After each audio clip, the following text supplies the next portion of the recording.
All right. So good evening, everybody. And good morning, Dr. Michael. So it's a pleasure to welcome you all in the Ovarian Cancer Conclave today. And thanks to Spandana Cancer Foundation, it's been pleasure that we have the program director, Dr. Satheesh CT, with us, and the chairperson, Dr. Ravi Diwakar, with us. So today the topic will be all about ovarian cancer. So let's hear from the experts itself. So to begin this show, I would call upon our program director, Dr. Satheesh CT. He's the founder, Spandana Cancer Care Foundation, consultant medical oncologist at CG Hospital, Bangalore, to welcome everyone and introduce the context of the meeting. Thank you, Dr. Shilpa, for a kind introduction. Today we are here because we heard so much of science is evolving, like a lot of cancers are we are going for in-depth molecular oncology, and we are dealing not like we are previously we used to treat based on the histopathology based river. Now we are stuck to the so much of cytotoxic various sequencing. A lot of changes has happened in ovarian cancer. We know that like a Western country, it is a very common cancer. This is like in our India, it is one of the second most female woman cancer. Like after the breast cancer, this is the ovarian cancer is very common. We know that we used to have stuck with the couple of decades. We are with a good introduction of cytoreductive surgery and various cytotoxic drugs like the platinum-based treatment. That has a lot of evolution happened from beginning with the history, and adding taxanes, and later has come with the targeted the first targeted drug in ovarian cancer was Bevacizumab. Lot of changes has happened. Still, a lot of unmet needs in ovarian cancer. We do see this lot of patients recur in a couple of months to year. That maybe median generally 2 to 3 years they will see a lot of patients with the recurrence. That it requires a lot of changes to take a long way, because we want to make that still longer period of latinum sensitive and try to have a longer survival rate. That's why we had a lot of evolution has happened with availability of understanding the biology of the cancer. So type 1, type 2, we are with availability of NGS and understanding the germline mutation in ovarian cancer, somatic mutations that are the targeted therapy that is targeting the HRD gene and even BRCA1 and 2. We are having a Parp inhibitor is there. And we want to understand from the expert speaker, Dr. Michael, and we are having various debaters there from expertise from all over India that try to see that in a practical, is it feasible to use a Parp inhibitor, or one other person is debating on against that one, how we can practically implement this one, and which is the right agent to go for the maintenance treatment of the first line treatment. We are there, this the scientific forum. We try to, this conclave is going to help us to come to the conclusion, what are the things in the beginning of this 2021, what we can do change in our practice. I request Chairperson Ravi Diwakar sir. He's a senior most medical oncologist from Karnataka and all over India. Is well-known person. He practices in HCG Hospital and Shekar Hospital. I request Dr. Ravi Diwakar sir to take over this forum, and I introduce our international speaker. Please, sir. Thank you, Dr. Satheesh. Good evening, everybody. It gives me immense pleasure to introduce a very renowned guest speaker, Dr. Michael J. Birrer, who is a Vice Chancellor, UAMS, Director of Philanthropy, P. Rockefeller Cancer Institute. He is an internationally recognized expert in gynecological cancers and has over 270 peer-reviewed articles and 27 book chapters to his name. Currently, he is at the University of Kansas and is also the Director of Cancer Service Line, which has 500 members serving all aspects of cancer care. Dr. Birrer completed his MD and PhD from Albert Einstein College of Medicine with major in microbiology and immunology. And later he completed his residency at Massachusetts General Hospital and then medical oncology fellowship at NCI Bethesda, Maryland. Dr. Birrer has a postdoctoral fellow, is a postdoctoral fellow in molecular genetics of lung cancer. He was responsible for establishing the molecular mechanism section in the Division of Cancer Prevention and Control at National Cancer Institute. He's been the chair of Committee for Experimental Medicine of Gynecological Cancer, chair and chair emeritus of DOD Ovarian Cancer Research Program, Gynecological Cancer Steering Committee, and ASCO, AACR, IGS, etc. During his tenure as a professor of medicine and director of gynec-oncology research at Dana-Farber, Harvard Cancer Center, he integrated important new discoveries in translational research into clinical trials, and program grew to encompass over 200 active trials. So it is our privilege to listen from Dr. Michael J. Birrer as to how we can integrate PARP inhibitors in our practice as maintenance therapy for ovarian cancer. Over to Dr. Michael J. Birrer.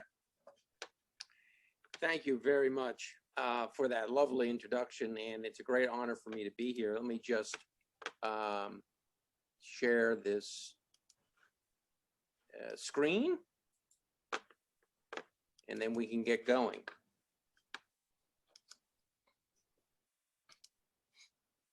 Okay. Again, as mentioned, I'm coming to you from the University of Arkansas Medical Sciences. Arkansas is right smack in the center of the United States, equally distant from both coasts. And the topic today, as mentioned, is ovarian cancer, the initial treatment, and now the new maintenance paradigms which have come into play over the last 5 years. It's really quite an exciting time. So I've got a lot of slides. I'm going to go fast, but I think a lot of it will be known to you all, and then we'll get into a little more detail on the maintenance therapies. As you know, most ovarian cancers are advanced stage at the time of diagnosis, and that's simply because, unfortunately, although there are symptoms, the symptoms tend to be very vague, of flu-like symptoms, and so the diagnosis is not made until the tumor has spread from the ovary or the fallopian tube into the entire abdomen. The initial management, and I take this from sort of the United States guidelines through NCCN, which is one of our network sites. But the bottom line is, and it's a complicated slide, but the take-home message is right on the bottom of it, which is that if you're highly suspicious that a patient in front of you has ovarian cancer, ultimately they need to find their way to a gynecologic oncologist so that the proper surgery is done. We frequently, not infrequently, have cases where the surgery is done by a gynecologist, and so it's not complete surgery, and then we have to decide whether to go back in or do something else. This is a very high-level overview of the primary treatment for advanced stage 3 and 4 ovarian cancer. And the take-home message here, again, is one needs to make a decision about surgery. Is the surgery going to occur initially? Or, and I'll show you some data in a minute, the surgery could occur after neoadjuvant chemotherapy after 3 cycles. And a lot of that decision is about the comorbidities and the condition of the patient in front of you. If they look like a high operative risk, then patients usually get neoadjuvant. If they look like they're good surgical candidates and the surgery could be done appropriately, then they go to surgery. And then worked in here, you'll see on the lower levels of this slide now are issues about whether bevacizumab is going to be used. And some people feel that if Bev is going to be used up front, then maybe neoadjuvant's easier. If Bev is not going to be used up front, then primary surgical debulking can occur. Now, I'll remind you very quickly with one slide that not all ovarian cancer is the same. We talk about high-grade serous. That's what I'm going to talk about in this presentation most of the time. But there are other types of ovarian cancers. And listed here, you can see endometrioid, high-grade serous, clear cell, and mucinous tumors. And they all look differently on the microscope. They all have different pathways. And more importantly, they all have different outcomes. You can see on the left, the progression-free survival by histology from 6 randomized phase 3 trials, and mucinous tumors and clear cell patients do considerably poorer than high-grade serous and endometrioid. And that actually translates into an overall survival difference also. So just keep that in mind. And then the rest of the talk, we're going to talk about high-grade serous. The primary treatment of ovarian cancer still involves surgery and chemotherapy. The intent for surgery is maximal surgical debulking. I'll show you a little data on that.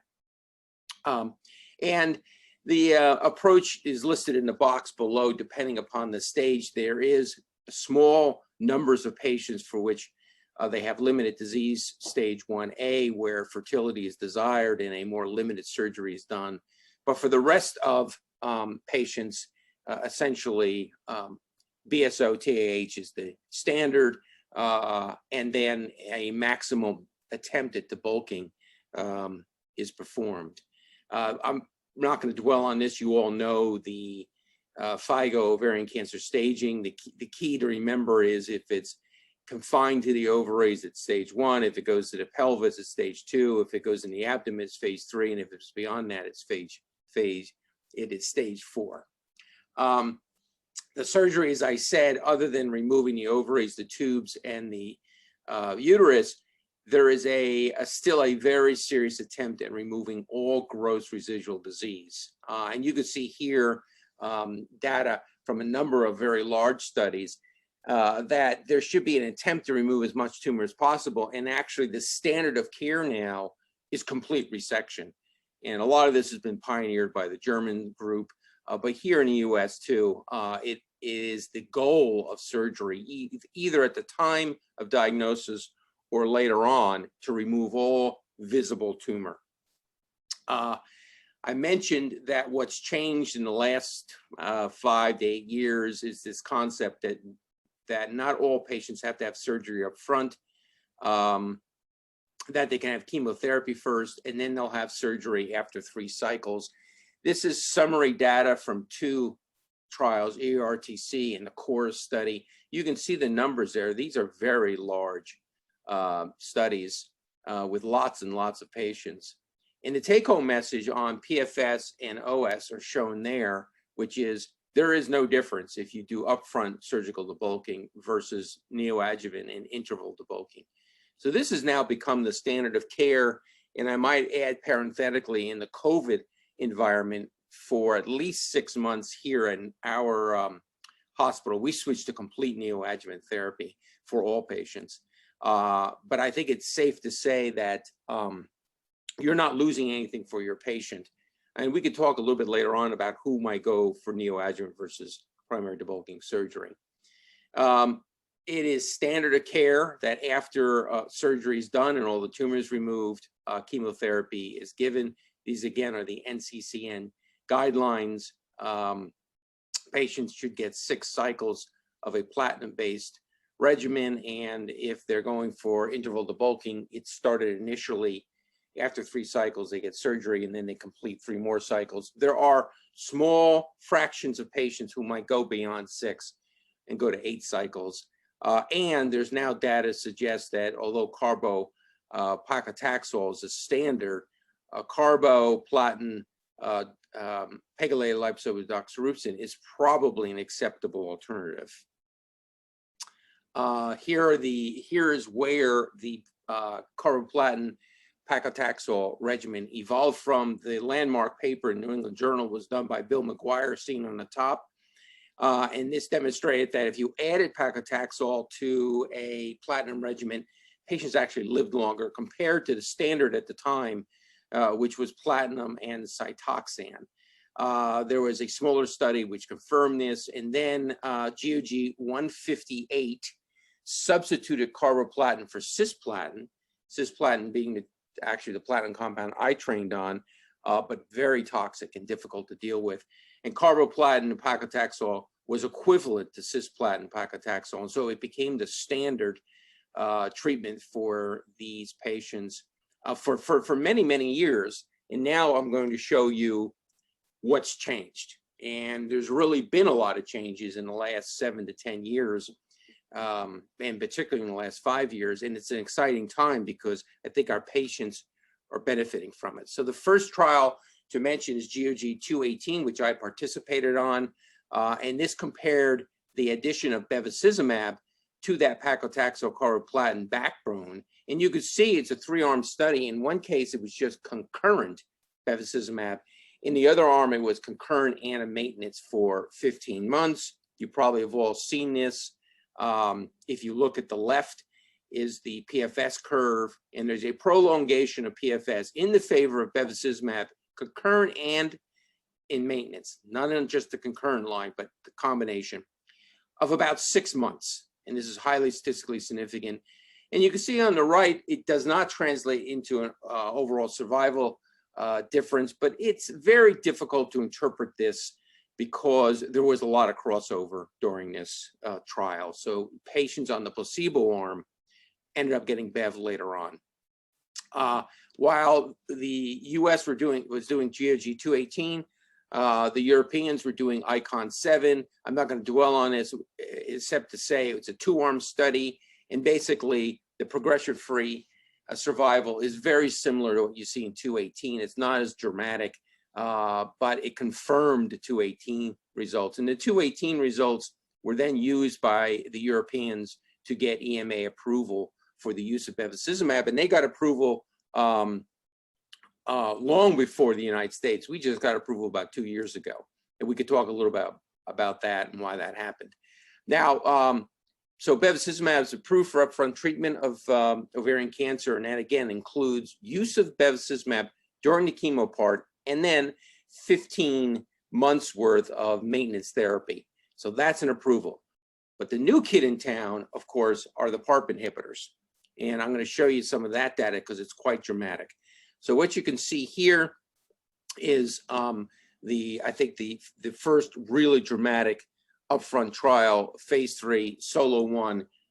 It was a trial that used newly diagnosed ovarian cancer patients, but they had to have a BRCA mutation. They had to receive a platinum doublet and respond. They were then randomized 2-to-1 to olaparib 300 milligrams BID versus placebo, placebo-controlled study. Primary endpoint is investigators assessed PFS.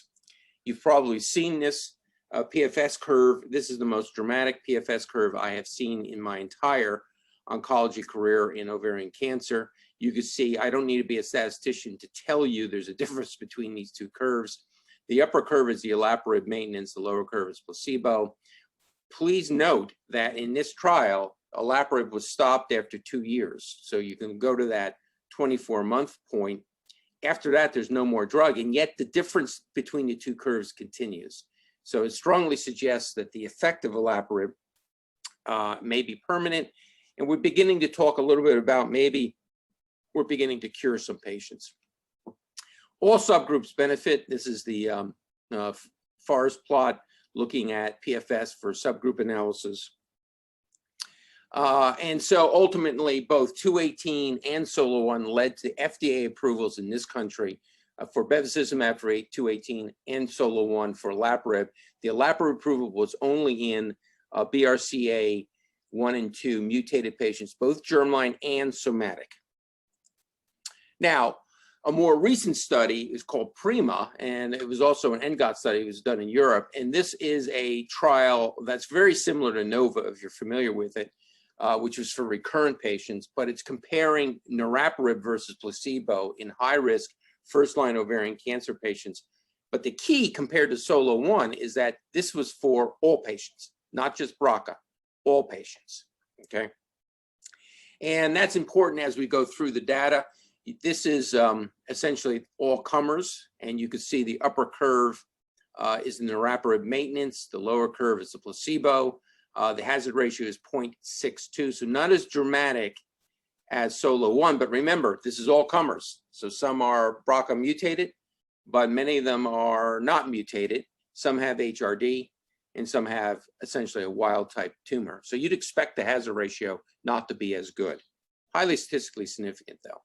Now, if you break this out according to what I just said, you see some interesting results. So on the left is the HRD BRCA mutated. So this is the part of the PRIMA that looks a lot like Solo 1. If you look at the curves, it looks a lot like Solo 1. And that hazard ratio is 0.4. Not quite as good as Solo 1, but pretty darn good.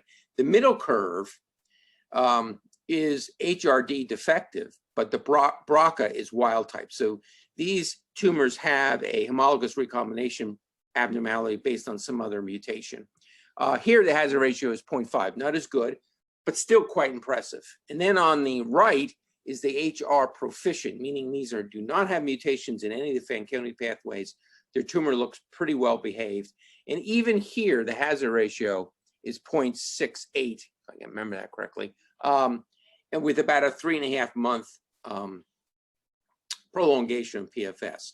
It is these three curves, or are these three curves, that then led the FDA to approve niraparib for first-line maintenance of advanced ovarian cancer for all comers. So again, olaparib for BRCA mutated based on SOLO1. This is for all patients based upon the PRIMA study. Now, while PRIMA was ongoing, there was a third study, the phase 3 Apollo-1 study, which was with olaparib, but it was a slightly different design.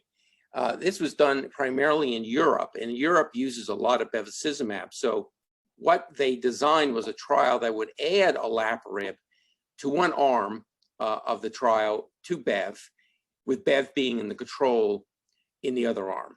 So the key here is this fits nicely with what the Europeans were doing, but it's important to remember the comparative arm here is not placebo alone.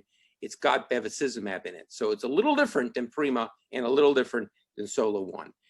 And again, these are the curves. This has now been published in the New England Journal of Medicine. You can see the upper curve shows olaparib plus bevacizumab. The lower curve shows bevacizumab. I still think fairly dramatic. The hazard ratio is 0.59, and the prolongation of PFS is about 10 months. And you could argue, if you look at this and compare this, for instance, to SOLO1 and PRIMA, what's really changed here is the control arm. The control arm has been shifted to the right because you're picking up that 6 months of bevacizumab. But the combination is statistically significantly much more dramatic. And this translates a little bit into the subsets that I talked about in the PRIMA study. So on the left is the BRCA mutated. And again, I would argue this looks a lot like PRIMA and it looks a lot like SOLO1, has a ratio of 0.31, which is very similar to SOLO1. The right is non-BRCA mutated, but some of these patients have HRD, homologous recombination deficiency, and you can see here still a strong, statistically significant hazard ratio of 0.71.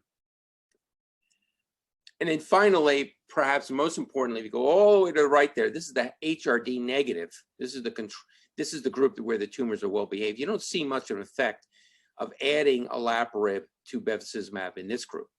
And that's the reason that FDA approved this almost simultaneously with the PRIMA study. They approved the olaparib plus bevacizumab as maintenance, a treatment for ovarian, fallopian tube, and primary peritoneal cancers, but they put hazard rate, they put homologous recombination deficiency, HRD assays, as the biomarker of choice for this, because they looked at that HR proficient group and said, well, it doesn't seem to be a lot of impact on that. Okay, so how has our management of these patients changed based upon the new indications? Well, there's two elements here, and this is where I'll finish up. First of all, it has dramatically emphasized that all patients with ovarian cancer need to undergo genetic testing. And this movement to do this started a number of years ago. I'll just show you some data that I generated with Liz Swisher out in University of Washington. This is a large group of patients from GOG 218, which is the bevacizumab study, and GOG 262, which is a Bev study. And we looked at their germline DNA. So these patients came in, they don't necessarily have a family history of ovarian cancer. And this is what we found. Take a look at this. These are the germline mutations we found associated with these patients who had ovarian cancer. We obviously expected BRCA1 and BRCA2, but look at all those other genes that are mutated in the germline. And this has been translated into an assessment of the actual tumor. And you can see that here in this pie chart. We think about 50% of high-grade serous cancers has some abnormality in the Fanconi DNA repair pathway, which produces homologous recombination deficiency. So if you believe HRD translates into PARP sensitivity, 50% of high-grade serous tumors should be responsive. But more importantly, some of these patients have germline mutations, and they need genetic counseling. So it's very important. Now, this has led on to trying to figure out how can we actually more accurately identify patients who would benefit from PARP inhibitors. And this is a nice cartoon about how you can go about it. You can look at the cause of this accident by looking at brake failure, bad weather, driver. This would be the cause. Or you can look at the effect of the accident shown on the right. And that's what HRD assays are. They're looking at essentially the effect of the homologous recombination deficiency. So the principle here is you're looking at loss of heterozygosity. You can see on the right the heat map. So those tumors that have a lot of loss of heterozygosity have a reflection of the fact that they have genetic or genomic instability. And so they should be responding to PARP inhibitors. So that, in fact, is the basis of these HRD assays, and you'll hear a lot more about that. So where we are with genetic testing, I again emphasize every ovarian cancer patient needs sequencing. This could be done a number of ways. It could do germline, and if negative, then the tumor. It could be the tumor. If positive, then you have to go back to the germline, or you could just do both simultaneously, which is what we do. Use panels. You need to look at other Fanconi genes. And then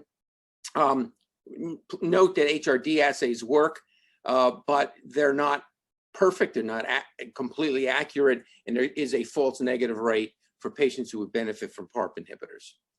So finally, I'll just end with which PARP inhibitor do you use? Because there are actually 3, possibly 4 out there now. In the United States, 3 have been approved. It may be a slightly different situation in India.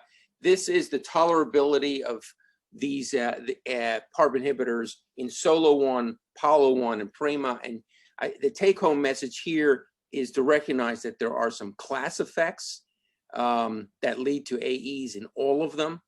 The AEs, the grade 3 AEs, are roughly the same with the exception of PRIMA and niraparib, and we'll talk about that in 1 second.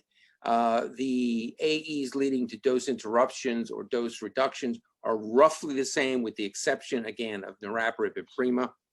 And most of that relates to hematologic toxicities, but these are the across-the-board ones. You'll see GI, nausea, a little vomiting in all PARP inhibitors. There is some unique ones, including elevations of creatinine for rucaparib. This is not a toxicity, it's just a transporter effect. There is fatigue in all PARP inhibitors. It's probably the hardest side effect to deal with. Again, probably the most unique toxicity is niraparib and thrombocytopenia. There are very specific dose reductions, which are not hard to follow. Of all the agents, I would have to say niraparib 100 milligram capsules is the easiest for dose reduction, but it's not that hard for olaparib. And you can see here very specific instructions in terms of how to dose modify. I consider PARP inhibitors to be an eminently easy therapy to give. So in conclusion, my last slide, all patients need genetic testing. Doesn't matter if they have a family history, doesn't matter their age, doesn't matter even the histology, genetic testing. All ovarian cancer patients require surgery and chemotherapy. The surgery can be done at different times. The standard of care, chemotherapy, is a platinum doublet. Bevacizumab is approved for upfront therapy maintenance. I happen to give a lot of it. PARPs are now approved for upfront maintenance. PALO-1 has made it easy for me because I can give bevacizumab along with olaparib. And the actual selection of PARPs is dependent on, I consider, fairly subtle differences in toxicity and then ultimately dose modifications. And we can talk about that. And with that, I am finished. Thank you very much. And I can stop. Thank you, Dr. Michael Birrer, for a very lucid talk on the recent medications that are available for managing our advanced ovarian cancer patients. I think we will proceed with the next part of the program. The next part of the program is an interesting debate where two participants, Dr. Bhuvan Chugh, who is a consultant and medical oncologist at Max Hospital, Gurgaon, will debate for PARP maintenance in ovarian cancers, and Dr. Krishna Prasad, who is a consultant and medical oncologist, Mangalore Institute of Oncology, Mangalore, will debate for non-PARP maintenance for ovarian cancers.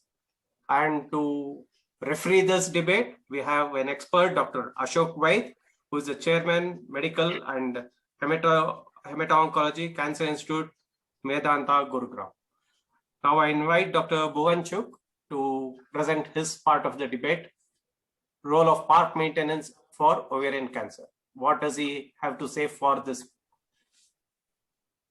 Thank you, sir. So I would like to thank AstraZeneca for this opportunity and this exciting debate.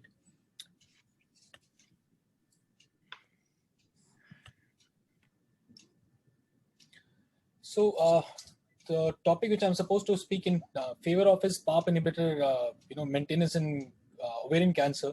So if you ask Dr. Krishna whether he uses PARP inhibitor as a maintenance, he will obviously say yes. And then why are we having this debate? Well, as I would like to say, most of us are married, and we often find ourselves in mid of the debates which have no meaning at all. So I think that's where we are at. So moving forward, I would just like to show this slide there that as Dr. Michael said, that the life has changed a lot in last decade. The median PFS before the PARP inhibitors came in was 10 to 18 months in a stage 3-4 ovarian cancer, and only 38% of the women survived for 5 years. And the usual history for a woman with the ovarian cancer would be that the patient would have a median PFS of 18 months and an overall survival of around a median of around 3.5 years. And that's how the life was. And you knew that, you knew the life cycle of a woman, you knew how she will come back and what all will happen. And this is where the story changed. So this is where the PARP inhibitors have come in. The maintenance of PARP inhibitors has done a wonder, if I would say. So, what is maintenance therapy? Maintenance therapy is a therapy which you generally prescribe to continue the remission of the disease. You would like the patient to be healthy, living healthy with minimum toxic effects, and have a functional life without having a fear of without having a ingrained fear of cancer coming back, and with a therapy which is least toxic, right? So, let's start. In today's world, as Dr. Michael said, most of us, we end up doing our germline BRCA testing or somatic BRCA testing to begin with, and that's what should be the norm these days. And so once you have treated a woman for a ovarian cancer, it is odd that you should know their germline status or their somatic BRCA status. And so the evidence of using PARP inhibitors in the first line is robust. We have multiple trials. The three most common ones are Solo 1, Prima, and Paola trial. So let's start with the smallest possible group. Let's start with the germline or somatic BRCA tumors. I would be surprised if you will be fighting for this also. I think the results which have been presented in ASCO 2020 and SGO 2021, they show the median PFS 56 months as compared to 14 months at the end of around 5 years. Now, let's just go back to this slide, which said only 38% of the people survived for 5 years. And now I'm showing you a data which says that there is a 56 months median PFS. We're not even talking OS. So if something is giving me a median PFS of 56 months, why am I debating about using it or not? Obviously, I'm going to use it. So, for germline or a somatic BRCA mutated, I think we should not even debate and we should move forward. So just to tell you that, patient after almost 5 years, there is almost 50% of the patient, they end up progression free, not even overall survival, progression free at the end of 5 years. So, I think the story ends there. Now, let's move on to the bigger group. Let's move on to the group in which, let's start increasing the number of women which can give PARP inhibitors. Then comes the Prima trial, in which the niraparib was given.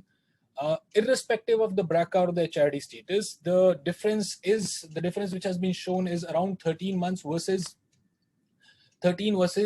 almost 14 versus 8 months. And, it's the hazard is around, it's 6.62 hazard for the overall group. And that itself is it's a very huge group we are talking about, right?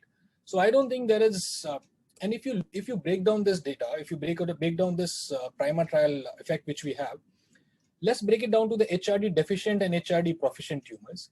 Patients which are HRD deficient, there is a hazard of 0.4 and 0.5. So other than the germline and somatic BRCA mutated patients, the HRD deficient tumors also have a good hazard to prescribe them a PARP inhibitor as a maintenance therapy. So I think the story ends there for the HRD deficient also. I think the only talking point or the only debate could ever be about the HR proficient tumors, and that would have made sense had we had the data only for the solo one. But now with PRIMA data coming in and the hazard of around 0.7 or 0.68 to be precise coming in, there is almost 3.5 months PFS difference when you have with one drug. So why would I not use it? So, I do agree to have a debate with Dr. Krishna only for the HR proficient. I don't think the debate remains there for anything else. So, if you look at the data, which is, as I just told you, that's, there is a 22%, 22 months versus 10 months for the HR proficient. While for the, for the HR proficient tumors, it's 8.1 months is 5.4 months. Now that finishes the story of the first line.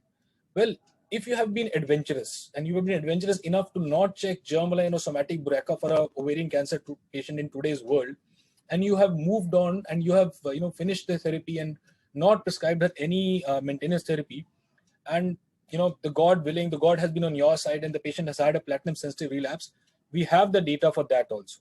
Don't just let the patient go. And the data comes from Solo 2 and the study 19. We all understand the study 19. It was an amazing study done. It was a single arm study which had shown that there was a good almost 3.5 months or around 4 months PFS difference between the two arms. And there, if you look at the PFS there, the olaparib arm had a 19.1 months PFS versus 5.5 months for the placebo. And along with this, when the NOVA study came out, and which included the patient which were both, they had germline mutation as well as non-germline mutation, again there was an evidence. So if you look at the PFS for a germline muted patient in a NOVA study, the difference was 21 months versus 5.5 months for a germline BRCA mutated. How can you not give? How can you not maintain a patient with a with the olaparib or with the PARP inhibitor such as niraparib in this? Similarly, for a non-germline BRCA mutated, the hazard is still 0.45, and there's a good almost 6 months PFS difference, and you need to maintain the patient on a PARP inhibitor for such a patient. And then came up the rucaparib, the Ariel 3 study, in which both the germline, BRCA mutated and HRD deficient tumors, again, there was shown that there was a significant difference in the PFS once you add a patient on the PARP inhibitor following the second line, platinum sensitive disease. So if you look at the data which is available to us, if you look at the drugs which are available to us across the board, all the PARP inhibitors which we have, they give you a good hazard even in the second line. And I think the only point which my competitor can raise out of is that we don't have an OS data. Yes, we don't have an OS data for first line, but then we have enough PFS data for the first line. And if you talk about the OS data, we have the Solo 2 OS data, in which there is almost a 13 months overall survival benefit of adding a olaparib to to the maintenance arm in the platinum sensitive relapse. And now coming to the maintenance therapy, the good part about the maintenance therapy should be that it should be least toxic. And I think PARP inhibitor, they check all the boxes there. The adverse effect which he would have also faced in his clinical practice would have been anemia. The anemia or the hematological side effects are generally divided into a PARP inhibitor side effect is generally divided into hematological and non-hematological. Hematological side effects are anemia, thrombocytopenia, leukopenias, which are well managed, and all of us have learned how to manage them. The nausea, fatigue, asthenia, which they are there, yes, they are there, but they are not, they're not enough to stop the medicine. The patient can still continue to live their own life, and they can live their own, they can go on functioning. I think the only problem which PARP inhibitor may cause is, they may raise a red flag is the incidence of MDS or AML, and which is around 1.5%, and that too is debatable whether it's because of the BRCA mutations per se or the HRD mutations, HRD status per se, or it's because of the drugs. So moving forward, the other maintenance therapy such as chemotherapy and endogenous anti-angiogenic agents, well, I don't think. it's the gone is the era for a generic chemotherapy or anti-angiogenic therapy. I think in today's world, it'll almost be criminal to not check germline and somatic BRCA mutated status and the HRD status for a patient whom you are treating as ovarian cancer. So to conclude, PARP inhibitors, they have shown amazing benefit in terms of PFS in the first line therapy. We have almost 50% of the patients still progression free after first line at the end of 5 years. And we are talking about the ovarian cancer, which used to give us a 38% 5-year survival. So it's amazing. And we have a long-term overall survival data for for olaparib in the solo 2 arm. So I don't think it's worth debating anymore. So that's how I rest my case.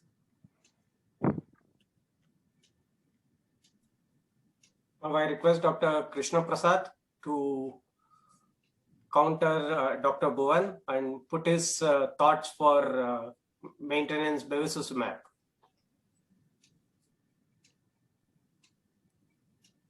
I thank the organizers. Is my slide visible?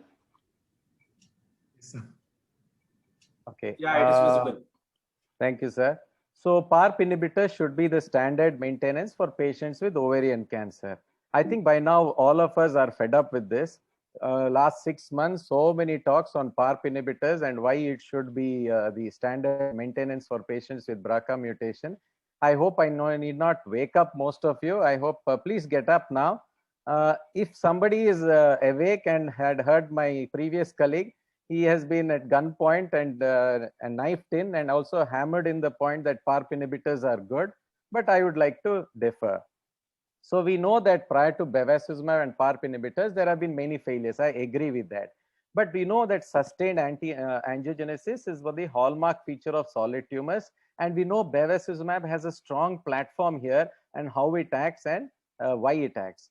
So there are at least 9 positive phase 3 ovarian cancer studies with anti-angiogenic agents. Now, I don't need all 9 of them to counter my colleague's argument, but let us take 1 or 2 of them. The phase 3 GOG 218 trial, where they added bevacizumab in upfront stage 3 or 4 ovarian cancer, and updated final analysis showed significant improvement in the progression-free survival. You can see from 12 months, it went up to 18.2 months with a p-value of less than 0.001. I agree, overall survival was not much different, only 3 months of difference. What about the ICON 7 trial, which was published 2 times in NEJM as well as in Lancet Oncology? Initially was the progression-free survival. You can see nicely that there is a difference between the bevacizumab arm and the standard chemotherapy arm. Look carefully at the way the curves merge at around 20-21 months. My colleague will highlight that point. Even I would like to highlight that at around 21 months, the curves meet. The progression-free survival in patients with high risk of progression, that means patients who are stage 4 or stage 3 where you cannot do optimal debulking surgery, the curves separate much more. But again, they meet around 19 to 21 months. You can see that the PFS in the high-risk group is very significant with the p-value of less than 0.001. And from 10.5 months, it became 16 months. The overall survival also, there is no difference in the entire group, but if you take these high-risk groups, you can see the difference. Also notice the fact that the curves do not meet in this overall survival, they meet only in the progression-free survival.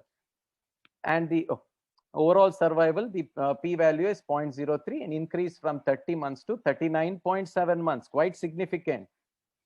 Now, what does this tell us? The primary analysis, which showed a significant PFS benefit, which was more pronounced in women with high risk, over time, the effect actually closely followed bevacizumab treatment. That means a maximum benefit coinciding precisely with duration of treatment. Once you have stopped bevacizumab, the PFS also seems to reduce. Should we increase the duration? Are we actually fighting 2 years of PARP inhibitor with 1 year of bevacizumab? Notably, the overall survival difference actually outlasts the duration of bevacizumab exposure, pointing to a durable benefit in the high-risk group, raising the possibility that additional benefit can occur with extension of treatment. Now, what about patients in relapse setting? Now, we have seen that the hazard ratio in GOG 218 is 0.72, and in ICON 7 with the high-risk population is 0.67. I mean, I think we were very happy with this till the PARP inhibitors stole the show. But you can see that bevacizumab has also good record in the platinum resistant situation. See here the hazard ratio. It is 0.48. Look at the median progression-free survival, doubled from 3.4 to 6.7 months, suggesting Bev is a good drug to give in the platinum resistant setting. What about platinum sensitive setting? In the Oceans trial, there has been a significant improvement in the PFS. In the GOG 213, quite a good improvement in the overall survival of 5.3 months. And there are enough systematic review and meta-analysis when you have so many good trials to prove that there is in the PFS difference, and the hazard ratio is around 0.53 in recurrent ovarian cancer and 0.76 in the first line when they have a high risk of progression. Overall survival agreed is not very good with the hazard ratio of 0.85, but that is very difficult to prove overall survival benefit. Now, what about retreatment or re-challenging patients? Re-challenging patients, this article was published last month, and you can see this trial where they tried to give bevacizumab along with chemotherapy and then maintenance in patients who had already received bevacizumab before. And what did they find? Very good progression-free survival benefit from 8.8 months to 11.8 months with a HR of 0.51, suggesting that you can reuse bevacizumab beyond progression. Now, also, are we actually looking at different, patient groups? There is no selection bias at all when we in bevacizumab trials. You're taking patients upfront and treating them along with chemotherapy.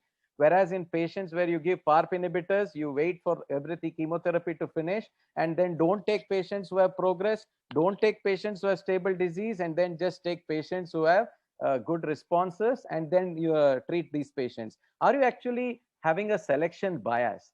So what is the standard treatment? You pick up any guideline. This is what they say. You give paclitaxel carboplatin, try to use bevacizumab, and in case HRD or BRCA is mutated, you can add PARP inhibitors, but continue bevacizumab. Is it there in NCCN guidelines? Oh yes, 2021. See the bevacizumab in upfront therapy in all diseases, stage 2 to 3 high-grade serous, endometrioid, clear cell carcinoma, carcinosarcoma, mucinous carcinoma, low-grade serous endometrioid. Everywhere you have paclitaxel, carboplatin plus Bev with maintenance Bev. What about in sensitive disease relapse? Yes, it is there as a preferred regimen, just like how it is there in the first line. What about platinum resistance? Oh wow, it is here also along with our good old friend cyclophosphamide. So Bev is a preferred regimen in virtually all these situations. Does money matter? Oh, I will not go into this because my friend will pick on me in this, but we all know that there are so many biosimilars. Have we lost track of some drugs? For example, letrozole. This is an article in the Gynecology Oncology, January 2018, where they suggested that letrozole may be a valuable maintenance treatment in high-grade serous ovarian carcinoma. Around 50% of them actually are ER/PR positive. And look at the results. Significant benefit compared to not giving letrozole. In fact, it was combined even with bevacizumab and showed excellent results. So I think we need to look beyond the high TRP rated shows. We need to move beyond PARP inhibitors. I think they are overrated. And look at all good old drugs which we have. Talking about overrated, let us look at pembrolizumab then, in combination with IV bevacizumab with oral metronomic cyclophosphamide in recurrent ovarian cancer. This is going on, suggesting that Bev is still a good drug. Otherwise, why will somebody try to use this combination? What about PARP inhibitors? This is a very good article. Upfront maintenance PARP in ovarian cancer. Is it a ray of hope or just a mirage? 2020, let us take this approval of EMA and FDA, niraparib for maintenance treatment, virtually all ovarian cancers after complete or partial response to first-line platinum-based agent. Wow, it's an excellent trial.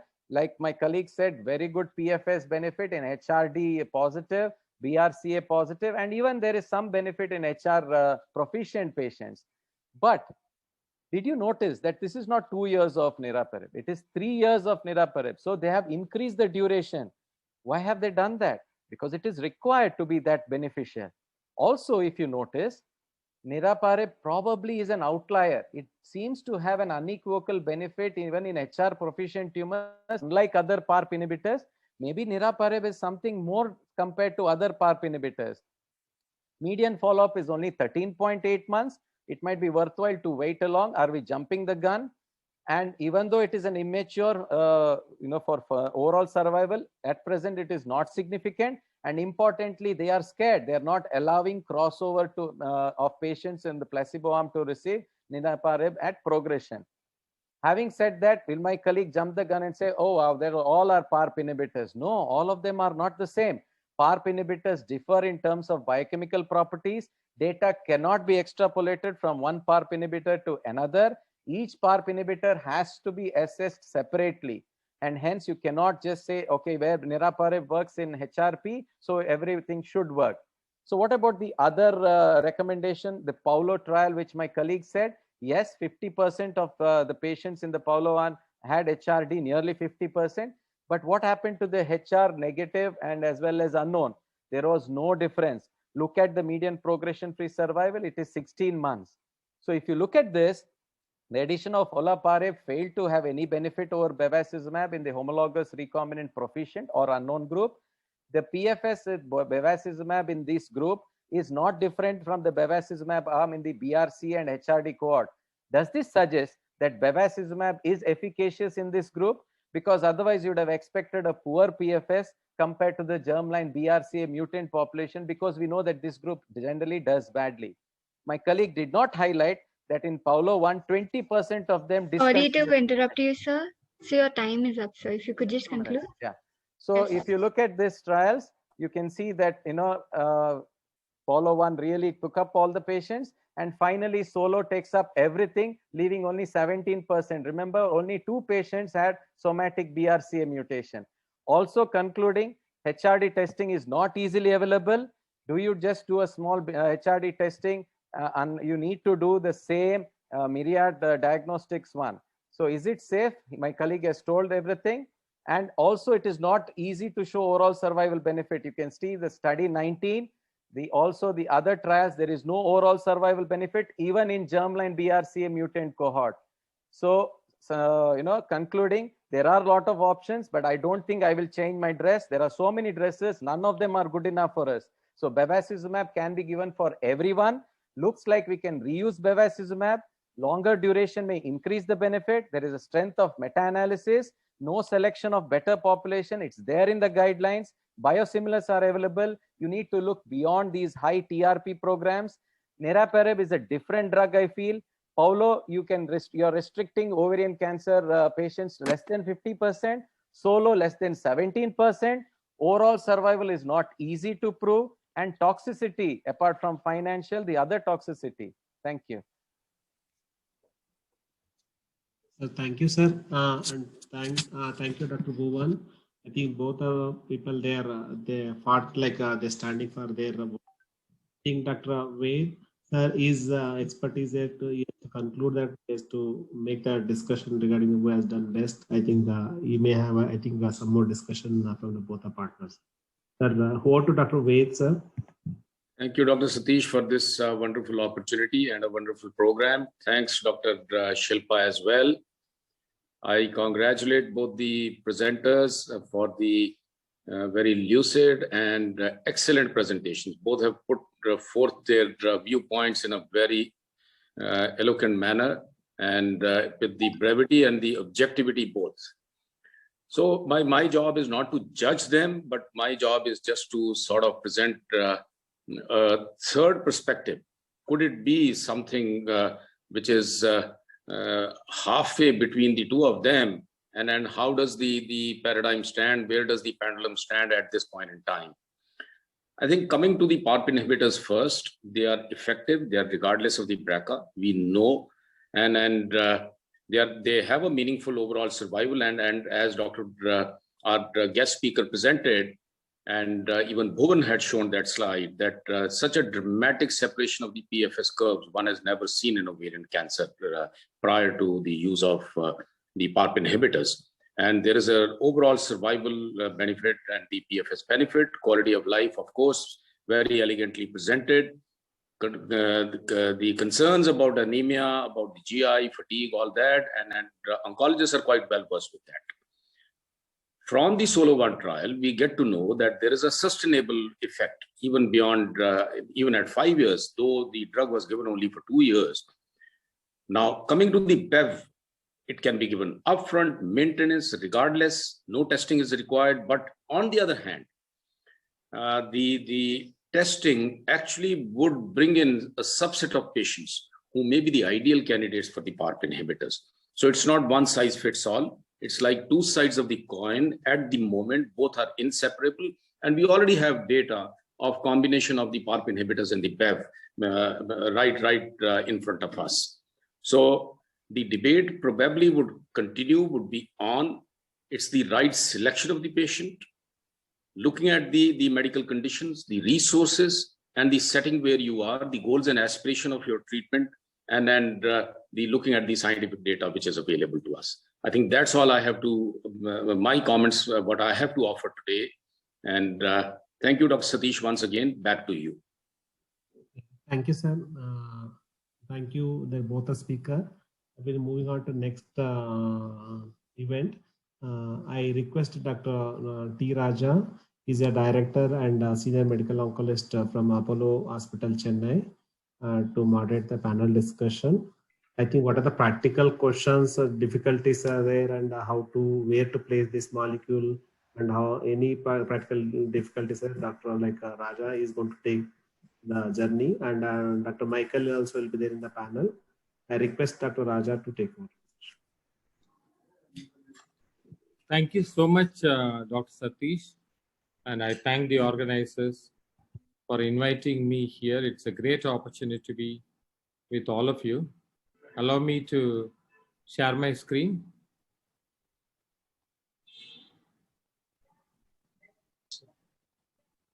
Can you allow me to share my screen? Yeah, thank you.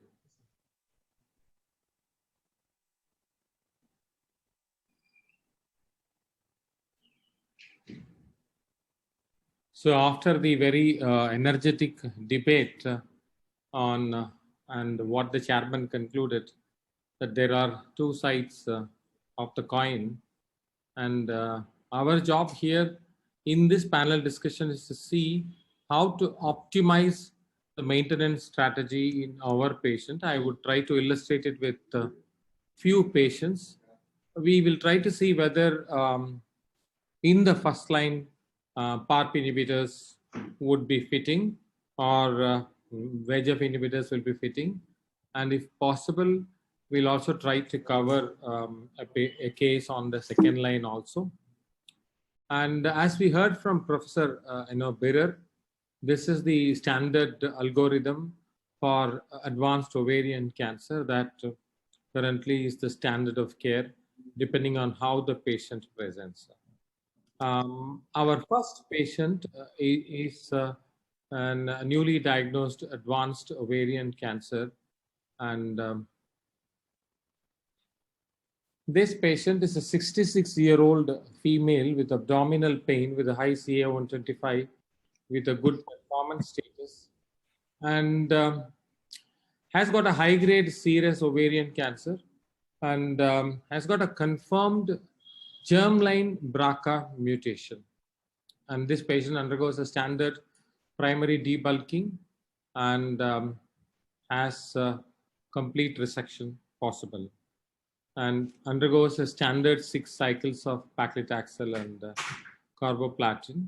So, and then comes to you for the very standard question, what do I do next? We heard from the, our guest speaker, and also from our, excellent debaters. So let's see what our panelists would do in their day-to-day practice. I'll go to Professor Salil Patkar. Do you routinely consider maintenance treatment in a practical setting in your practice right now? And if so, what comes to your mind, Dr. Salil? Yes, sir. Thank you for the opportunity, sir. So, well, very honestly, in discussing practically, costs always are a factor to consider. PARP inhibitors, I believe, are a breakthrough drug. They have made a fantastic impact. They have improved the PFS, and probably, I believe, as we have more mature data, OS also will come up good. But then, sir, costs matter. Now, for this particular patient, of course, if the patient was affording she has a germline mutation, there is nothing to debate. I would consider for maintenance PARP inhibitors.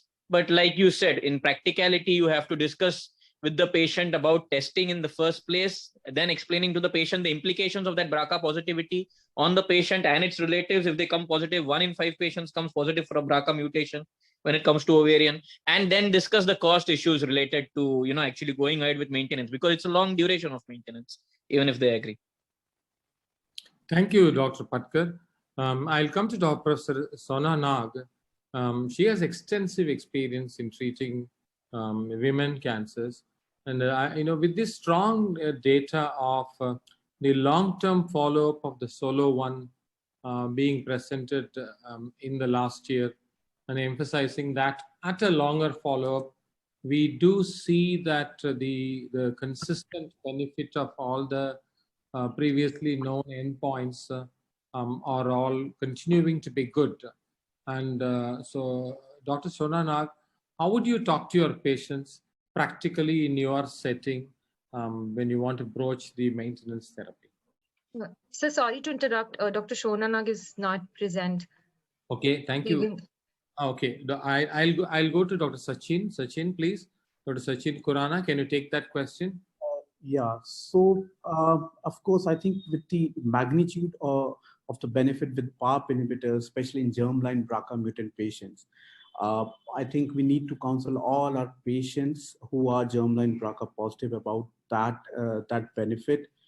And of course, cost is an issue, and that is the most important point that we are stuck on. But if they're affording, then the magnitude of the benefit with olaparib, it justifies the use of PARP inhibitor as maintenance based on the data as you're presenting. Yeah, thank you, Dr. Sachin.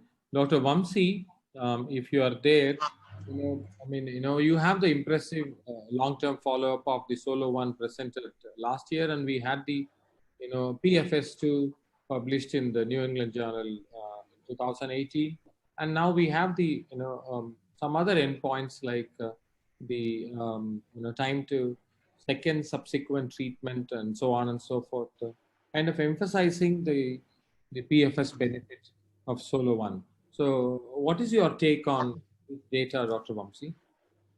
So I think there is really, I don't have much doubt. If it's a germline BRCA, I would definitely go ahead and give the olaparib. The data is pretty much strong for it, and it's a consistent data. You have data from rucaparib which shows you similar things. You have data from niraparib which showed you something similar. So everywhere, if you have a germline BRCA or a somatic BRCA mutant, I would go for a PARP inhibitor as maintenance.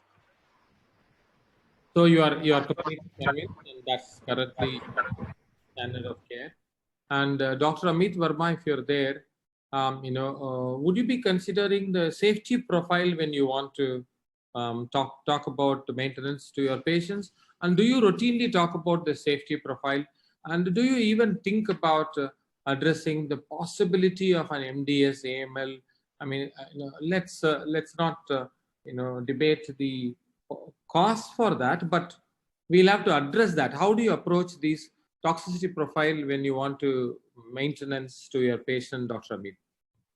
So all the patients are definitely informed about the possible side effects, especially the anemia, which is the commonest side effect. But in terms of the possibility of MDS and AML, we theoretically discuss those things with the patient, but with not that strong, you can say, conviction that this is going to happen for sure. And we do regular follow-ups with the CBCs and all to check for the counts. So anything which happens or showing any such kind of haywire situations, in that case, we inform the patient that we are going to stop it and investigate it further. For MDS and AML, we do not raise alarm to the patient at all. But yes, for anemia, we inform it. So anemia, you talk about that, but you don't particularly talk about MDS.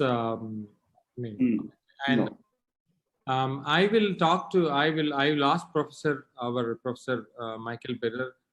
Professor, would you routinely address your patient about the toxicity profile when you are counseling them for maintenance therapy, Professor Birrer? Yeah, so in terms of, just to summarize, in terms of that case, I agree with all the panelists. Solo 1 data is so convincing, I would offer a PARP inhibitor. I think the only debate on that first patient is, do you add bevacizumab? Because if you look at Apollo 1, even the germline mutated patients benefited from adding Bev, but the question is it worth it? Is it worth the money and the time? I don't know. I discuss maintenance therapy right at the diagnosis, right at the first cycle, right at the initial care, and I go over risk benefits, including the toxicity profile. They need to know all the information, and then they have 6 cycles of chemo to think about whether they want to go on to a maintenance strategy. Thank you, Professor. And to illustrate some of the other issues that we may be encountering, there is another patient. This is a 59-year-old lady with, again, a good ECOG performance status, high-grade serous ovarian cancer, and has got extrapelvic and peritoneal metastasis. Now this patient has got you test dutifully a germline BRCA, and it turns out to be a wild type. So how do you take it forward, Dr. Prasenjit, with the knowledge of how do you expand the net kind of a knowledge? Your patient has got a germline wild type or negative. Yeah, we have got strong evidence till date as per the primer trial as well as from the Paula trial that even for germline mutation negative, there is an advantage of using maintenance olaparib. So that has to be considered certainly. Yeah. So the point here is, Dr. Rahul, what sort of testing would you order if you are looking at HRD testing? What is the test you prefer, and how do you look at your HRD testing? To improve your net for, the number of patients if you want to improve. How would you look at converting your germline or even tumor BRCA negative patients into HRD patients, Dr. Rahul? Yeah, so I think taking the clue from the previous patient who was germline wild type, I would definitely like to do the somatic panel for that patient and probably an HRD thereafter. Though I have not done HRD ever at my place, but definitely we do the somatic BRCA in such a patient, because I think from all the trials we know now that the high-grade serous, we would definitely like to involve a PARP inhibitor somewhere or the other, especially as a maintenance thereafter. So I would definitely do a somatic BRCA and try to do a HRD for this patient. Okay, we'll come to the specifics of how do we do HRD and then how do we interpret it. We'll come to that in a minute. But this patient did undergo a HRD test with the standard myriad, my choice diagnosis, and has got a HRD positivity. So undergoes a standard neoadjuvant chemotherapy, debulking, and followed up with the first-line treatment is completed, and now has come to the phase of getting the maintenance treatment. I'll come back to Dr. Salil. Now you have a patient who is HRD positive. We have heard about the presentation, but in your practice, how would you want to approach this patient, Dr. Salil? So yeah, so now we do have evidence that again goes in favor of using a PARP inhibitor, even if you are HRD. In fact, now we have evidence even if you are not, if you're HRD proficient. But having said that, I would still counsel this patient on the benefits of going ahead with a PARP inhibitor, because you have mutations, even if not BRCA mutations in the the HRD pathway.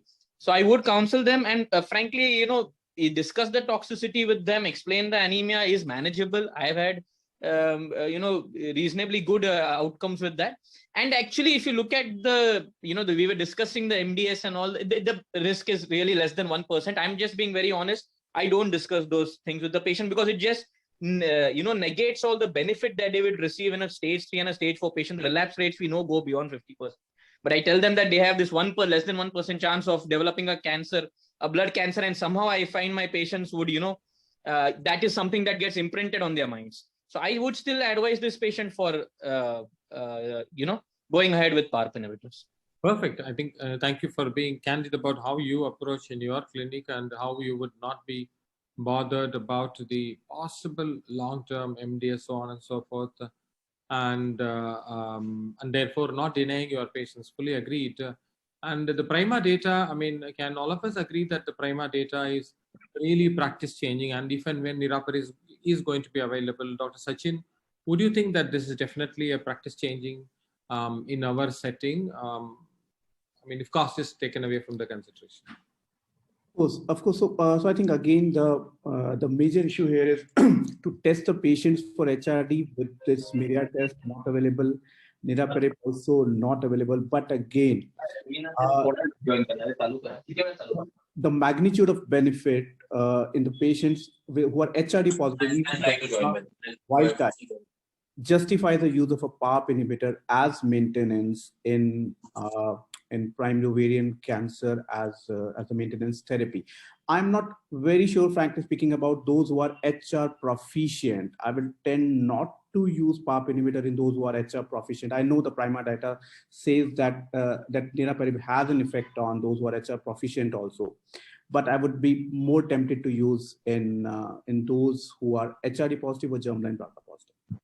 Yeah, thank you, Dr. Sachin. I mean, in your 2 points taken, that you have you have not ordered a test, and you were, I mean, I personally have used both. I mean, the Myriad HRD test. I have patients who have been proven to be positive post their germline or tumor BRCA negative, and I also use currently the Foundation one have an LOH score. I'll come to that in a minute. So that's also possible. But then I'm coming to Professor Birrer. This is the question: the HR proficient patient. How will we explain the benefit in HR proficient patient? That would be the question to you out of the PRIMA data. Yeah, it's a good question. I mean, first of all, I think the HR proficient data in PRIMA reflects the fact that we don't have the best biomarkers, right? I mean, if we could really identify PARP responsiveness perfectly, then that patient population should show no effect. So the HRD assays are there. I don't use them much, but one needs to recognize they're not completely accurate. I tell patients that even if after all the testing, that if they are negative for the biomarkers, HRD, that the drug, the PARP inhibitor, niraparib, will still have some effect in controlling their tumor. But it's modest. It's about 3.7 months. And the patient needs to recognize that they're going to be taking a drug. It could affect the platelets and will likely produce some fatigue. To me, the fatigue part of PARP inhibitors is the hardest to deal with because, you know, if you have active women, even grade 1 fatigue over periods of months is a big problem. So I lay it all out there and say, you still could get some benefit, but it's modest. And I tell them specifically, it's, you know, it's like 3 to 4 months. More often than not, I would say 60% of my patients will say it's not worth it. Thank you, Professor. And one important question that I always wanted to ask you is, how do you manage this fatigue? Is there a special, because some of these drugs, particularly the PARP inhibitors, and there are some other class of drugs, which have a hallmark of fatigue as there. Is there anything special that you do to manage fatigue? Is there any technique, exercise, diet? Yeah. Is there anything that you would do specially to address that question? Well, to be honest with you, the first thing I do is I offer my patients Ritalin. I've used a fair amount of Ritalin in other diseases which are associated with fatigue, and I offer my ladies Ritalin. What I find is that 50% of the ladies will have a positive, energized feeling, and so it works. The other 50% actually feel worse because they have a sort of dysphoric reaction to Ritalin. In that patient population, then I back away. I try to do the things that you mentioned, but ultimately that's the population that will get dose reduced. And I've done more dose reduction for PARP inhibitors for fatigue than actually any of the other side effects. And just for your audience, you should know that there is some data out there that the fatigue is partially related to a disruption of the sleep cycle, that some of these PARPs cross the blood-brain barrier and they have altered sleep cycles and they don't sleep as well, and so in the morning they're tired. More research is going to be needed to know whether that's the real reason. Thank you. Because there are some very strangely some other class of drugs, particularly an ALK inhibitor in the lung. Alectinib has also got a fatigue as a hallmark. I have been always wondering, is there anything? Thank you for that tip. But staying on with our PARP inhibitors, I mean, again addressing the question of this HR proficient patient, we read about all these amplifications, promoter methylation, and then the upregulation of mRNA can be a possible mechanism for the efficacy on the HR proficient patients. Professor, your comments on these possible mechanisms. Is that for me? Yes. Yes. Oh, yeah. Well, again, we love to focus on the right side of that pie chart because we now have drugs for that. And it's the left side that's the challenge. I think I will be honest with you that we are testing all of our ovarian cancer patients for microsatellite instability. It only occurs in about 1.5% to 2%, but because the response to Pembro and other IO drugs is so dramatic, it's worth, in my view, it's worth doing that. Cyclin E is really the big bugaboo you can see in that pie chart because it's about 20 and 25%. And those patients do particularly poorly. Right now, we don't have a drug for that, and they'll fit into the HR proficient. The movement in the States is potentially to test everybody and take the HR proficient patients and put them on trial, specifically just proficient, put them on trial and look for new drugs that might help them. And then the final comment I'll make, because you put this slide up, is that what we're also finding is when you look at all of these mutations in other genes in the Fanconi pathway, which is what is on this chart, you need to recognize that not all of them ascribe the same genomic instability and response to PARP inhibitors that BRCA1 or BRCA2 do. There are, I've had any number of cases, for instance, of ATM, where I thought it was a deleterious mutation, and I was treating the patient with PARP inhibitor and they had no response at all. So there's a heterogeneity here, and it depends a lot upon the actual mutation. We need to learn a lot more before we're going to know who really responds to PARP inhibitors and who doesn't. Yeah, Professor, thank you for really giving your very insight wisdom. But you also illustrated a beautiful example of a car. Multiple reasons you still get the same damage. So the causing effect. So now we do understand that we need to talk about the cause and the effect. Whatever be the cause for the HRD deficiency, you look at the effect and then you demonstrate it with GSI, genomic instability, or LOH, all that fine.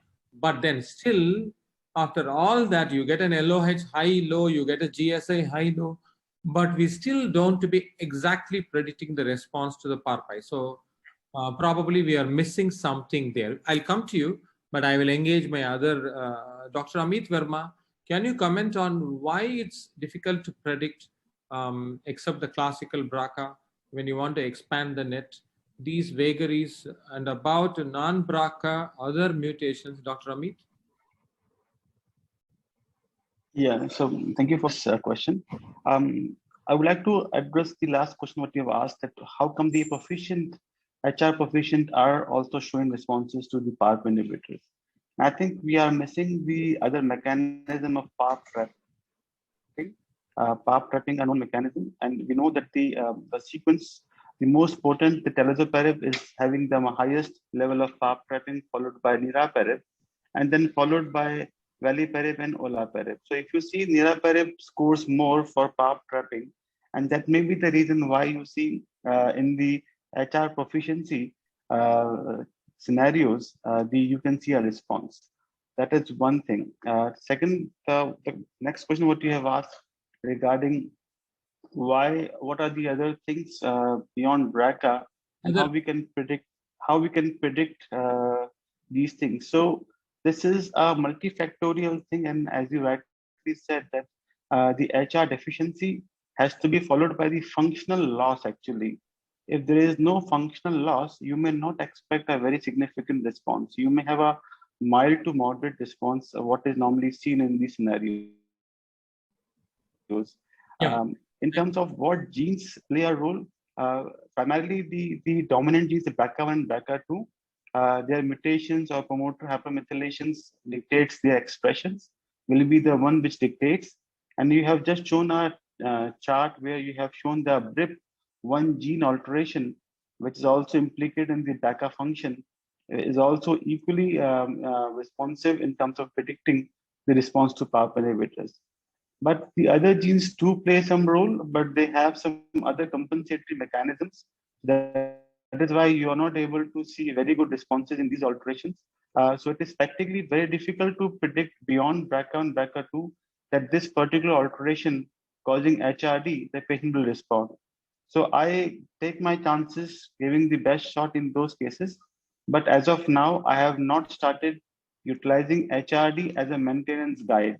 Only the BRCA mutation as a maintenance guide. HRD is normally, I reserve it for the second line scenarios. Yeah, thank you, Dr. Amit. I'll come to Dr. Vamsi. I'm going to throw a complicated curveball at you. Vamsi, routinely now we are doing NGS. And then, of course, if you're BRCA, all that is negative.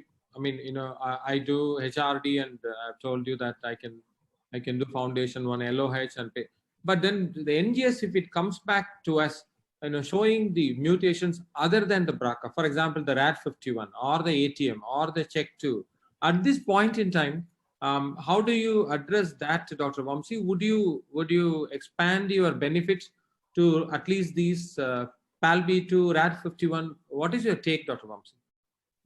So if I have to get, I am not very convinced that these drugs, the olaparib will really work in individual mutations like this. Though it is extrapolation, we did see that in prostate as well. It doesn't really work with an individual mutant. Whether it's because of the escape pathways, whether it's because it's such an interplay of things, I would not be using in that case. I would be restricting my usage either to the germline and somatic BRCA or by doing a HRD score, like you mentioned, either through the foundation LOH. Maybe I have hardly done for anybody, actually speaking. Okay. But we'll ask Professor Birrer this question. You know, now the availability of NGS, and therefore we end up doing this, and we get this ATM, RAD51, PALB2. Professor, at this point, you know, don't you think we should, they are all causing deficiency in the homologous recombination, we know that. And if not in the first line, somewhere in the second line, don't you think this should be taken forward for therapeutic decisions? How do you address these mutations, Professor? Well, I will say I'm a little different than my colleagues, other colleagues in the United States. I'm a big sequencer. Part of it, I have my own lab. I've been involved in molecular biology of ovarian cancer. So historically, I'm just big on sequencing. So I use the panels. And I right now, my standard is I send out blood and tumor simultaneous. And usually I'm going to foundation. And then, so I will then act on that. And again, the caveat here is I fully admit that some of these mutations that come in off the panel, I do not have level 1 evidence that that's going to ascribe a response to a PARP inhibitor. But I'd rather err on the side of including people rather than excluding them. So I'm a sequencer. I don't do HRD very much. I do have colleagues who do a lot more HRD assays, and some of them are now doing sequencing. And then if they get one of these funny mutations, they'll go do HRD to see whether the effect is there. But again, you point out a lot of testing, a lot of money, and we're still not completely clear. We don't really have a crystal clear biomarker for PARP responsiveness like, you know, estrogen receptor is for tamoxifen. Yes, thank you, Professor. The Bevacizumab and the GOG218 ICON 7 has been well debated. I'm going to completely go away, even though I would take a lot of points from, I mean, agree on many of the discussion that went on, but staying focused on the PARP inhibitor, allow me to just completely go away with the PEV groups. And my question here is that we see the Apollo 1 data, and we see that, I mean, let's not worry about the HRD negative not really showing up. Let's stay positive with HRD positive. Other. The question here is that are we all convinced with the double maintenance compulsorily? Dr. Rahul, do you think that your patient, you have a high-risk patient, therefore you are tempted to use a Bevacizumab in your combo, and then you ended up detecting that the patient has got either a mutation or a HRD, and the double maintenance, how convinced, how practical you are? So I think the data is promising, but we need to individualize it from patient to patient. Definitely, we would like to see for the BRCA mutation and the HRD. If the patient does not have the comorbidities, does not have, has a good PS, I think it is a promising data, and this is something we can do.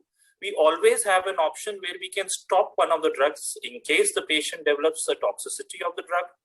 But I think I would definitely like to use a combination because the data from Apollo 1 is really promising.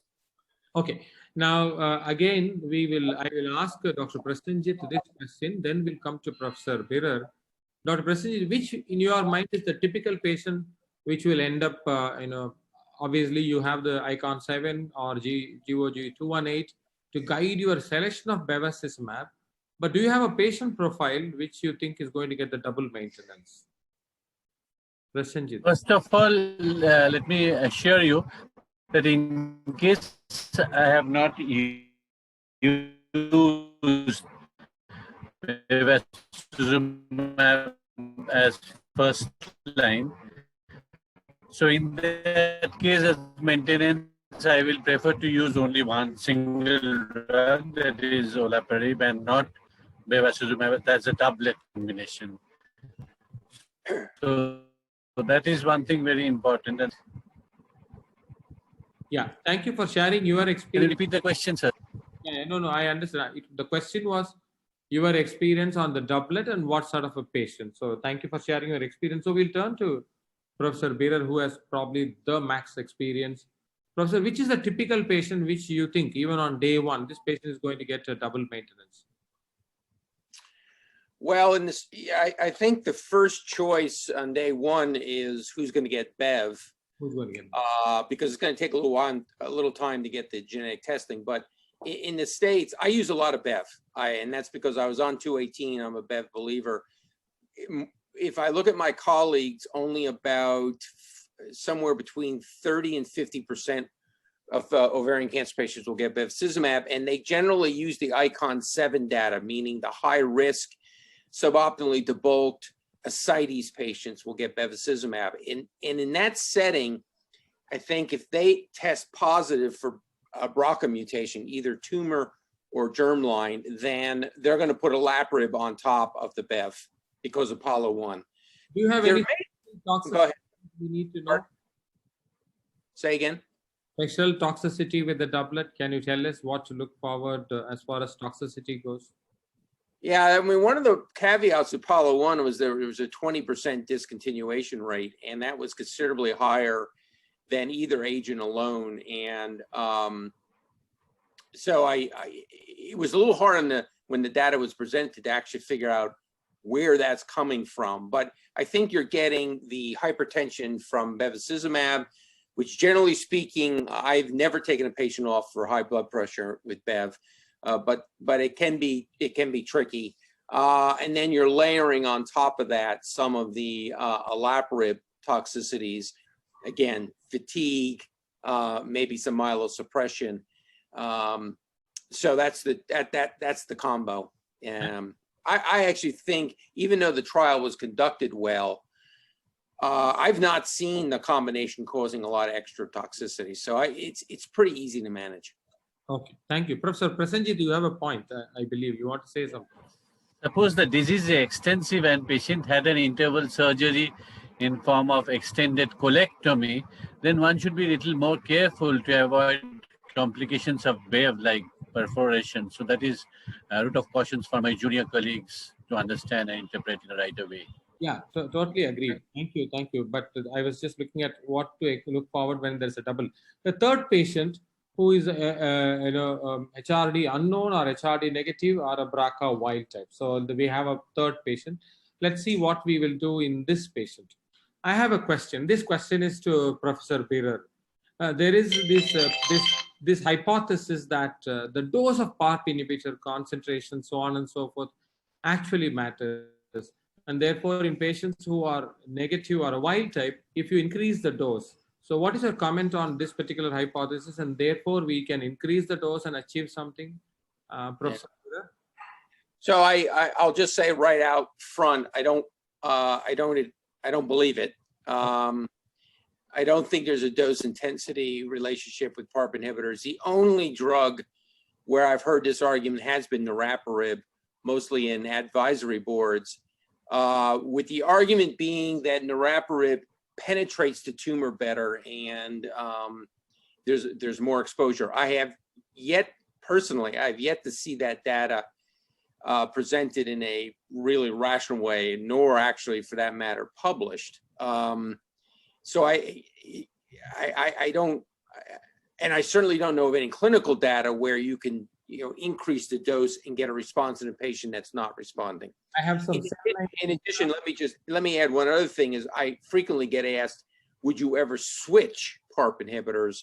And the answer is no, because I do think, with the exception of talazoparib, where there is some data it's more potent, the other ones are roughly the same. I'm sorry, I cut you off. You were showing some data there. No. Perfectly fine. I have some, preclinical data, but you have already, touching upon this hypothesis about concentration and all. But I think until it reaches some early clinical data, we don't have to consider this at this point. Dr. Satheesh, do we have 5 or 6 more minutes? I have one more patient who is a second line. Is it okay, or you want me to wind up? Organizers? Dr. Satheesh, we can't hear you. Yes, sir. You can take for 5 minutes, sir. You can. Thank you for allowing. So, this is a second line patient, let's say a platinum sensitive patient, either a BRCA mutation present or absent. We heard about the study 19, and we heard the final analysis. Fortunately, now we have the overall survival analysis from the SOLO 2. That's really adding to the data about the PARP inhibitors. And we also have, if you go back and look at some of the older publications, the NOVA, particularly this has come out on the SGO 2021 this year. The overall survival data for the germline, at least that mutated group from the NOVA, has come out, and adjusted overall survival shows 43 months versus 34 months, so 9.7 months. Professor Birrer, the overall survival data emerging on some of these PARP inhibitors, finally. So what is your comment on the people who are Puritans who want OS? Well, I don't think there's a big OS signal in any of these trials yet. SOLO 2 is probably the closest. The NOVA data that you just put up and presented, the audience needs to know that there was a lot of problems in that study, and that 25% of the data was not available. So they had to input the data, which, as you know, imputation is like a guess. So I think that the model they used is problematic, and so I don't really believe it. Now, that doesn't bother me, for the PFS differences are so dramatic. And if you think about all the crossover that has occurred in these studies, I think you can get, you can feel comfortable that OS is a contaminated endpoint, and so it's not reliable, but your patients are still benefiting. Professor, while you are at it, you did touch upon the cross comparison between the different PARP inhibitors. Do you think finally one of them is going to emerge as the pole drug or the real winner? Can you advise on between the PARPi? Do you have an inkling, prediction? Well, I think you threw up a fair amount of trials there, and I'll point out a couple of factors. First of all, Velaparib, which is a Velia study, published in New England Journal, but the company is not going forward with an indication. So I don't think that's going to get, it's got an indication in breast cancer, but I don't think you're going to see that in ovary. So, I mean, so the three drugs you've got are Rucaparib, Niraparib, and Olaparib. And I'll be perfectly honest, I think from an efficacy standpoint, they're all roughly the same. But I do think their toxicity profiles are a little different. With Niraparib having the platelet issue makes it a little harder to give. So I give mostly Olaparib, to be honest. And I don't know, Rucaparib has a very narrow indication in recurrence. I think Clovis as a company may be pretty stressed. So I don't know what will happen to that drug. So it's either going to be Olaparib and Niraparib. I give a lot more Olaparib because I'm familiar with it and I don't want to deal with the platelets. Thank you, Professor. I'm going to come to the last two. I mean, these are already discussed of the algorithm. And this publication has come just a couple of months ago. The ASCO guideline has come out on the PARP inhibitors in the management. So I just two more slides, that's all. I'm just going to present this just for the larger audience. And if there is any point that has to be debated, Vamsi, this says that in patients who are PARPi naive, all patients today, newly diagnosed stage 3 and 4, whose patient has shown response and all that, should be offered PARP inhibitor maintenance therapy with Niraparib. That's the conclusion of ASCO guideline. First conclusion. Dr. Vamsi, your comment on that.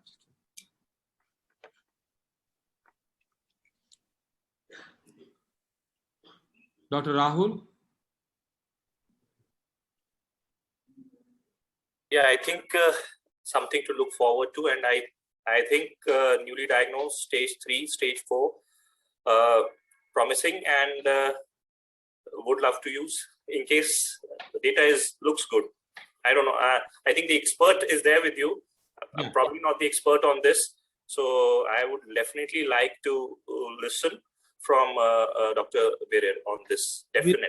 We will hear his comments last, but the salient points are that all patients Niraparib, and in patients who have the mutations, it is Olaparib, and in second line, nothing is needed. Everybody gets a maintenance therapy with a single agent PARP inhibitors.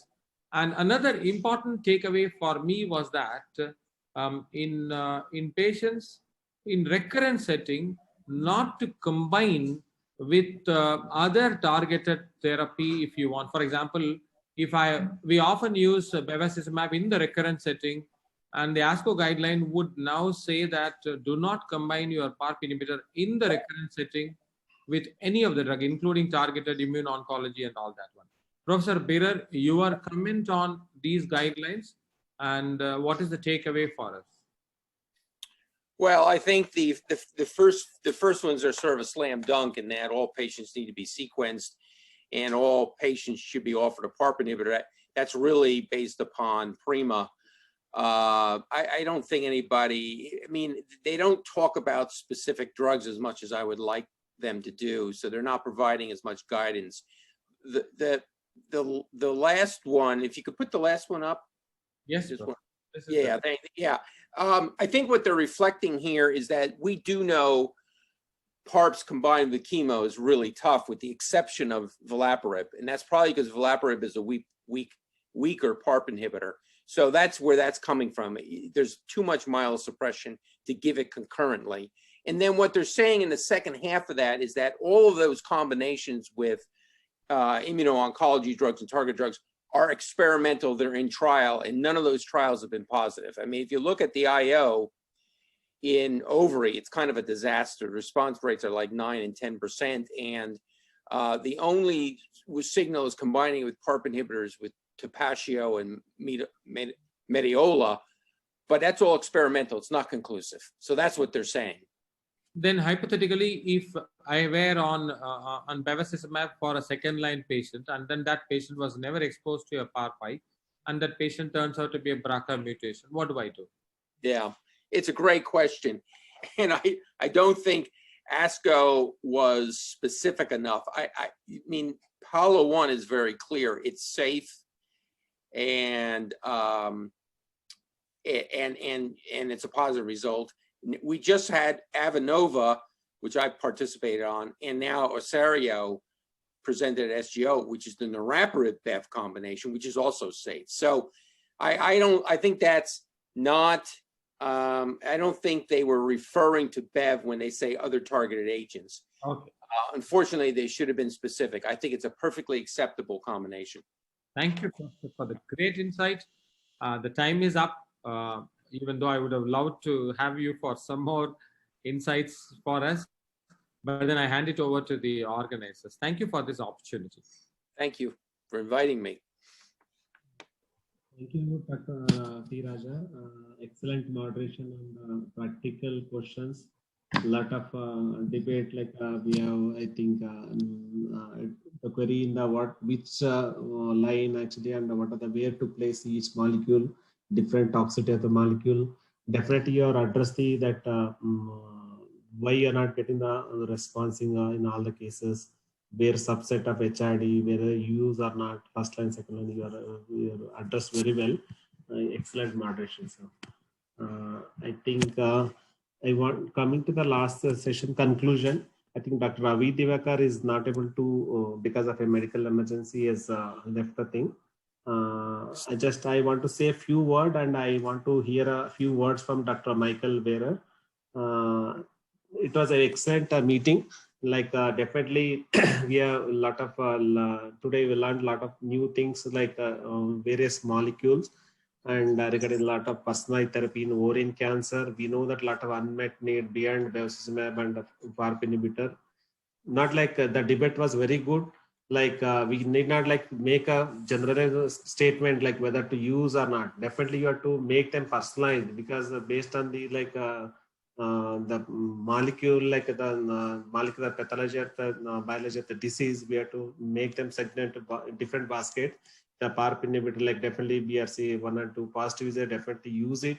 Don't make that one general statement, should not use it. Definitely other issue, if you don't, that one HRD is negative and other thing is a debatable issue.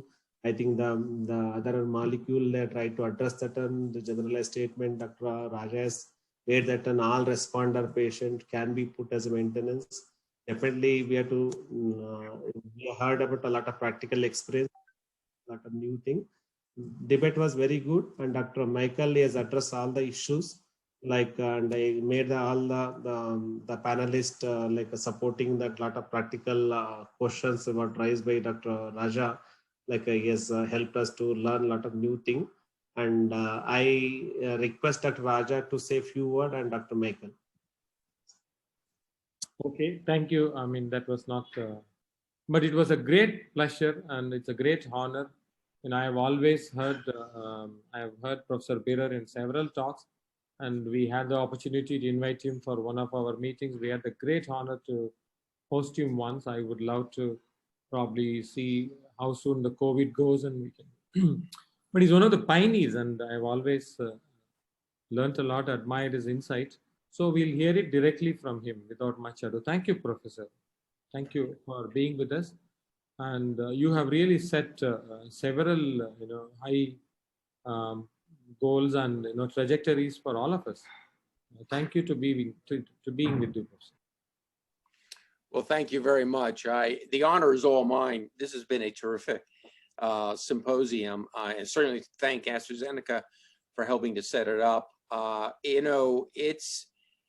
If we had this symposium about 10, 15 years ago, it probably would have lasted 5 minutes, because so little things were occurring in this field. It's very, very exciting. And the downside is it's complex. And so the physician and the patient needs to work together to get the right choice. But the upside, the excitement, is that we really do have, we have an involving personal precision medicine for our patients, which we've never had before. So I think it's terrific. And again, I don't usually use the C word, but I really wonder whether we are now starting to see that we can actually cure some patients, which is terrific. So thank you. And I'd love to make another trip to India. Thank you. Shekar, you want to say words from AstraZeneca?